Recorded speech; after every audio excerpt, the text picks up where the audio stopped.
अस्सलाम वालेकुम दोस्तों, कैसे हो? मुझे उम्मीद है कि आप सब सही होंगे। आज जो हम बात करने वाले हैं, कुछ बड़ी खबरें आ रही हैं निकल के, जो कि आपके लिए ज़रूरी हैं। यहाँ पे गिरफ्तारी चेकिंग हाजियों के हवाले से, और एक ऐसी खबर है, अगर आप सऊदी अरब के अंदर रहते हैं, जाना चाह रहे हैं, तो आपके लिए बहुत अच्छा बेनिफिट है वो होने वाला है। अब आपको टेंशन नहीं है कि कफ़िल कैसे चेंज करें, क्या मसला है क्या नहीं। जिस तरीके से आप इंडिया के अंदर जॉब आसानी से ढूंढ लेते हैं, मतलब अपना बायोडाटा वेबसाइटों पे डाल देते हैं, फिर आपको कंपनियां अप्रोच करती हैं, कंपनियां आपको कांटेक्ट करती हैं, ऐसे ही सऊदी अरब के अंदर होने वाला है। पूरी जानकारी मिलेगी और एक ऐसा वाक़या मैं आपको बताने वाला हूं जिससे आपका ईमान ताज़ा हो जाएगा। और ये वाक़या सच्चा वाक़या है, अभी का वाक़या है, हाल ही का 2-3 दिन हुए हैं। और ये आप जब सुनेंगे तो ऐसा लगेगा कोई फ़िल्म की स्टोरी है, लेकिन ये रियल है जो मैं आपको बताने वाला हूँ। चैनल को आप पहली बार देख रहे हैं, सब्सक्राइब करें, जितना हो सके वीडियो को शेयर कर दें, कमेंट बॉक्स में अपनी राय बताएं। सबसे पहले तो मैं आपको बताना चाहूँगा, जो भी हाजी लोग हैं, इस टाइम पे हाजियों का सीज़न चल रहा है, हाजी लोग जा रहे हैं, ईद करीब आ रही है, तो अभी लीबिया से एक फ़्लाइट उड़ती है जिसके अंदर हाजी लोग आते हैं। सारे हाजी लोग फ़्लाइट के अंदर पहुंच गए, लेकिन कस्टम अधिकारियों ने एक बंदे को रोका जिसका नाम था आमिर। उसके नाम में कुछ मिस्टेक थी, स्पेलिंग वगैरह मिस्टेक थी थोड़ी बहुत। उन्होंने बोला ठीक है आप बैठिए, हम इसको सही करते हैं, और फिर उसके बाद में आपको फ़्लाइट मिल जाएगी।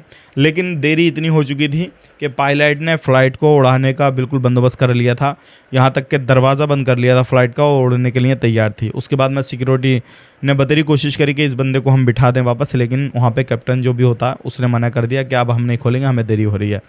अब उस बंदे ने इरादा कर लिया कि मुझे जाना तो हज के लिए है, मुझे जाना नहीं है। वो एयरपोर्ट पे ही रुका, दुआ करता रहा अल्लाह रब्बुल इज़्ज़त से कि मुझे अगर मेरे नसीब में है तो मैं ज़रूर जाऊंगा। अल्लाह से उसने इतना पक्का भरोसा था उसको कि मैं ज़रूर हज करूंगा। दुआ करता रहा, सारी चीज़ें करता रहा, लेकिन कुछ समय गुजरा। कुछ समय क्या, आधा पौन घंटा भी नहीं गुजरा होगा, इतना समय गुजरता है। उसके बाद में पता लगता है कि जो फ़्लाइट उड़ी थी उसमें कुछ तकनीकी ख़राबी आई, वापस वो फ़्लाइट आ रही है, और वहाँ पर वो फ़्लाइट उतरी। उसके बाद में जितने भी सिक्योरिटी वगैरह थे, जो अधिकारी थे, उन्होंने उस पायलट से रिक्वेस्ट वगैरह करी कि भाई इस बंदे को बिठा लीजिए। उन्होंने साफ साफ मना कर दिया कि अब हम नहीं बिठाएंगे। वापस से वो सही हुई, वापस फिर फ़्लाइट उड़ी, फिर वापस आई तकनीकी ख़राबी के लिए, फिर वापस आई, और फिर जो है वहाँ पर सिक्योरिटी गार्ड ने किसी भी तरीके से फिर कोशिश करने के बाद में फिर उसने मना कर दिया कि हम नहीं बिठाएंगे। इस तरीके से ये सारी चीज़ें हैं।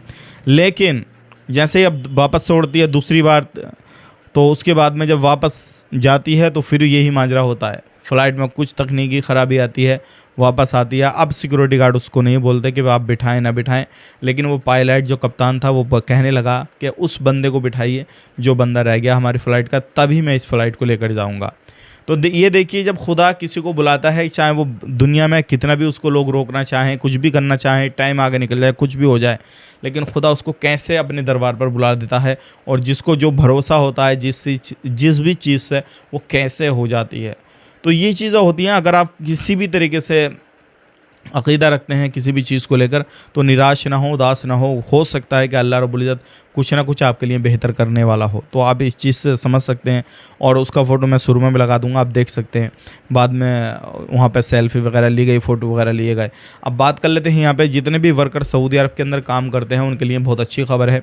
अब सऊदी अरब के अंदर जिस तरीके से Naukri.com और भी बहुत सारी वेबसाइट है इंडिया के अंदर, आप अपना बायोडाटा वहाँ पर सबमिट करते हैं, कंपनी आपको कॉन्टैक्ट करती है। ऐसे ही मुस्नद प्लेटफॉर्म के ज़रिए अब कफ़िल आपको कांटेक्ट करेंगे। अगर आपके लायक जो भी जॉब होगी, वहाँ पे आप अपना बायोडाटा सबमिट करेंगे, जो सीवी जिसको बोला जाता है वहाँ पे सबमिट करेंगे।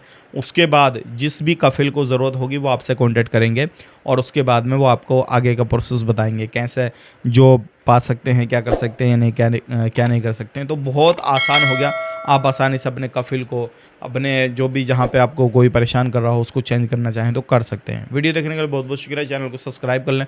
आप अपना ख्याल रखें, अपनी फैमिली वालों का ख्याल रखें। Take care, bye bye.